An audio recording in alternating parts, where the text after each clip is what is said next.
करते तया नाम धर्म ठेवती तुकाराम महाराज म्हणले.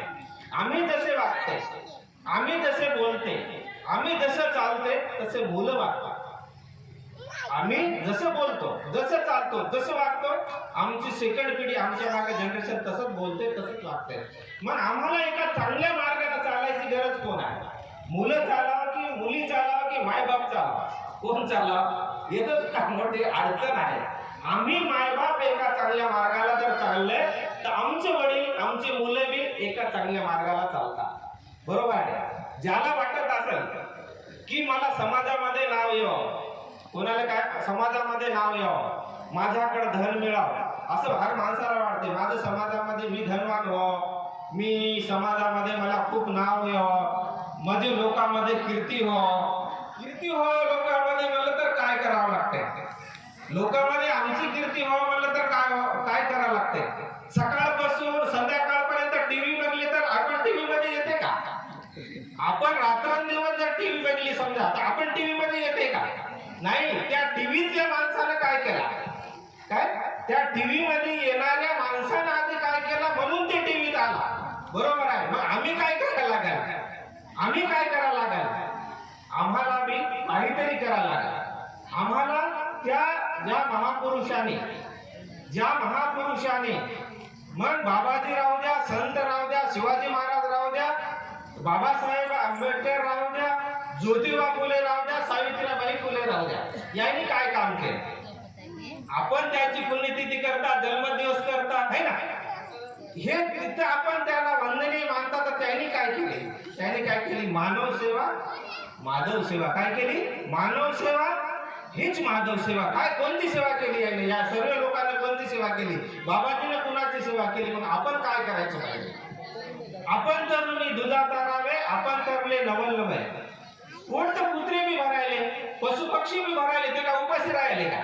आपण उपाशी राहणार आहोत का? पण माणसाचं कर्तव्य हे नाही. जर आम्हाला त्या शिवाजी महाराजासारखं, ज्योतिबा फुले सारखं, सावित्रीबाई फुले सारखं, है ना, बाबाजी सारखं असं आम्हाला वंदनीय जर व्हायचं असेल तर आम्हाला बी काहीतरी करायला लागेल. आम्हालाही काहीतरी करायला लागेल. त्यांनी तर जगासाठी केले, त्यांनी राष्ट्रासाठी केले, त्यांनी देशासाठी केले. बरोबर आहे. आम्हाला तेवढं जर मी होत नसेल, तेवढं जर होत नसेल तर पण आम्ही आमच्या कुटुंबापुरतं आम्ही करू शकता. आम्ही आमच्या स्वतःच्या कुटुंबापुरतं करू शकता, गावापुरतं आम्ही करू शकता, शेजाऱ्यापुरतं बी करू शकता. आणि आज जर आपण इथं खरंच बघितलं तर जे आम्हाला इथं ज्या माणसाने आपल्याला हे जागा दिली, दादाने जे आपल्याला इथं जागा दिली, नागा लक्ष्मी या कुटुंबाने आपल्याला जागा दिली. आज आपण त्याचं नाव त्यांना इथं अमर ठेवलं. ही जी जागा आहे, हे मंदिर आहे, हे सर्वचे गाववाले नाही, बाहेरचे लोक बी फलाण्या माणसानं ही जागा दिली असे त्यांनी त्यांच्या जीवनामध्ये एक नाव केलं. असं आम्हाला जीवनामध्ये जेवढं मी झालं तेवढं आम्हाला. आज आमच्या काल शिवरात्री झाली, पाटणापूरला शिवरात्री झाली. देणारा माणूस, सेवा करणारा माणूस कुण्याही रूपाने करू शकते. एक माणूस एका संतापाशी गेला म्हणतात.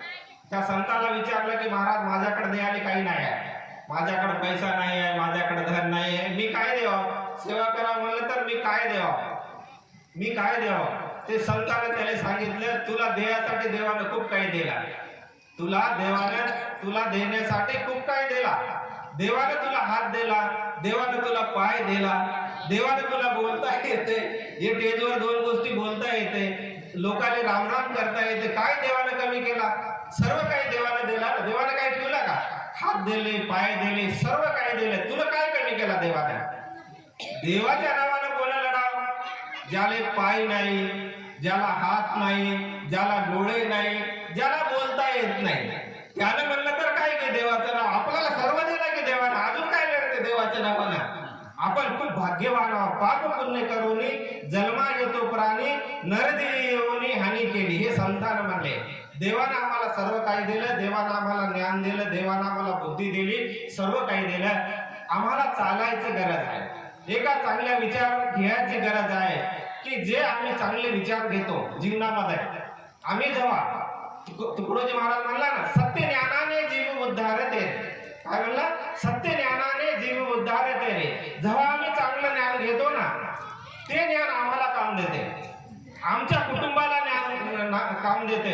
आणि ते दुसऱ्याला मी काम देते, बरोबर आहे, ते दुसऱ्याला मी काम देते. ध्यान चांगलं कार्य केलं ते, जर आपण वाईट काम केलं, जर आम्ही वाईट काम केलं, त्याचे जे फळ होतात ते आम्हाला भोगावं लागते.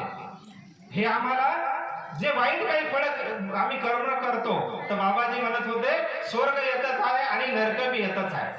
शुभ कर्म करणं, शुभ कर्म करणं म्हणजेच शुभ चांगले कर्म करणं म्हणजे स्वर्ग, कुकर्म करणं म्हणजेच नरक, कुकर्म करणं म्हणजेच नरक. तुकडोजी महाराज काय म्हणते, कबीर म्हणलेलं आहे, या आहे तो वहा आहे, या नाही तो वहा बी नाही, इथं आहे तर तिथं आहे, इथं नाही तर तिथं बी नाही. काय मग कुठं आहे? सर्व आमच्या पाशीच आहे. म्हणून तुकाराम महाराज म्हणले, तूच आहे तूच पाशी, परी जागा चुकलासे. आम्हाला जे जागा चुकलेली आहो हे असे सद्गुरू येतात आणि ते सद्गुरू म्हणजे आम्हाला एका चांगल्या मार्गाकडे नेण्याचं काम करतात. आणि असे सद्गुरू फार कमी असतात. कुंजीचा मालक हजारात एक, त्याच्या डोळा दिसे भरमरूप म्हणले. असे कुंजीचे मार्ग असतात ना, तर ते लय कमी असतात म्हणलंय. आणि ते आम्हाला एका चांगल्या मार्गाकडे नेण्याचं काम करतात. आणि बाबाजीने म्हणूनच म्हणलं, या सर्व गोष्टीसाठी ध्यान समस्त फलो का प्रदाता आहे. ध्यानामधूनच मला ज्ञान झालं, आत्मज्ञान झालं, तत्वज्ञान झालं. असे हे ध्यान आहे ना. आणि हे ध्यान आहे ना, परपंच करून परमार्थ करता येते, परपंच करून परमार्थ करता येते. आणि जीव शिवाचं मिलन करून देणारे बी हेच ध्यान मार्ग आहे. जीवाचं आणि शिवाचं मिलन करून देणारा बी हे असा एक ध्यान मार्ग आहे. म्हणून तुकडोजी महाराज म्हणले, सहज कर ध्यान मस्त हो जान, भुले तन भान. तुकडोजी महाराज म्हणले, काहीच लागत नाही, सहज 5 मिनिट 10 मिनिट तुम्ही तुमच्या घरी बसा किंवा मंदिरामध्ये येऊन बसा. आणि बाबाजीने जर म्हणलं असतं, नाही नाही पटनापूरला देव आहे तिथंच यावं लागते, म्हणलं असतं इथं मंदिर दिला नसता. देव काय एकाच ठिकाणी आहे का? एकाच ठिकाणी का? जर आपण इतिहासाकडे जर बघितला, ठाईच बैसोनी करा एक चित्त, आवडी अनंत आळवावा. ठाईच बैसोनी करा एक चित्त, आवडी अनंत आळवावा. ही गोष्ट कोण घेतली? शबरी मातेनं. माहित आहे इतिहास आहे का ना शबरी मातेचा? शबरी मातेला तिने अखेरच्या टायमाला गुरुला विचारलं की तुम्ही गेल्यानंतर मला ईश्वराचं दर्शन कसं होणार, मला ईश्वराचं दर्शन कसं होणार म्हणून विचारलं. तर शबरी मातेना की तिचा जो भाव होता ना, तिचा भाव कसा होता की तिने त्या गुरुच्या वाक्यावर विश्वास होता. गुरु चरणी ठेविता भाव, आपोआप भेटे देव म्हणले. असा ते गुरुच्या वाक्यावर त्या शबरी मातेचा विश्वास होता. तिला सांगितलं की एक दिवस तुला ईश्वराचं दर्शन होणार आहे, एवढं तिला तिच्या गुरुनं सांगितलं. आणि ती अशीच बसत होती आणि जे बोर आहे, झाड आहे, फळ आहे त्या पानावर ठेवायची. एक दिवस तिला श्रीरामजीचं दर्शन झालं. ती शबरी माता श्रीरामजीकडे गेली नाही असा इतिहास सांगतो. म्हणून आम्हाला पैसेच पाहिजे का? ईश्वराचं नामचिंतनाला आपल्याला याचा उदाहरण एवढाच घ्यायचा की ईश्वर पैशाने भेटते का? देव बाजारचा भाजीपाला नाही रे. तुकडोजी महाराज म्हणले, विकत घ्यायची चीज आहे का? कोणी पैशाने आणून देते का? पैशाने भेटायचं आहे का? पैशाने कोणी खरेदी करू शकते का? नाही ना. सिर्फ आम्हाला अनुभवायचं आहे. आणि 5 मिनिट 10 मिनिट तुम्ही बसा. बाबाजी म्हणले, याच्यामधूनच काही आमच्यामध्ये एक चांगले विचार येतात. कधी? हळूहळू आम्ही जेव्हा ध्यानाला बसतो ना, हळूहळू आमच्यामध्ये चांगले विचार येतात. वाईट विचार हळूहळू निघून जातात. बरेच वेळ लागते त्याला. एवढं लवकर कसं होणार आहे? आम्ही कास्तकार माणसं आहे, ते शेतामध्ये कापूस टाकते, त्या टाकल्या आपल्या घरामध्ये येऊन पडते का? शेतातला कापूस आहे ना, पेरते तुम्ही सर्वेला माहित आहे ना. ज्वारी हो, काही आता टाळकी टाकते, रब्बी ज्वारी टाकते, टाकल्या आपल्या घरी येऊन पडते का? नाही पडत. काही दिवस ते आम्ही ते रूपन त्याला पेरा लागते, त्याला निंदा लागते, गवत काढा लागते.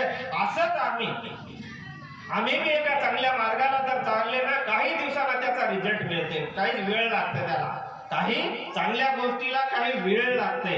तसंच आम्ही बी जर समजा हळूहळू आम्ही एक चांगला मार्ग धरला तर आमचे मुलं त्या मार्गाने चालते. असं आम्ही हळूहळू आमच्या घरामध्ये ऑटोमॅटिक प्रगती होते. बरेच लोक इथं आहेत काय सर्वे काय माळकरी होते का? सर्वे काय आधी हे पुरे काय माळकरी लोक होते का? नाही ना. बाबाजी इकडे जेव्हा लोक येत होते पुरे लोक माळकरी होते का? पुरे माळ घालून आले का? नाही. असे साधे भोळे खाणारे पिणारे माणसं बाबाकडे आले आणि बाबाजीचे विचार ऐकले. म्हणून काही दिवसानं माणसाच्या जीवनामध्ये ऑटोमॅटिक बदल पडते. म्हणून काय म्हणले तुकडोजी महाराज, सतसंग साधा गडे व सतसंग साधा तोडा गो.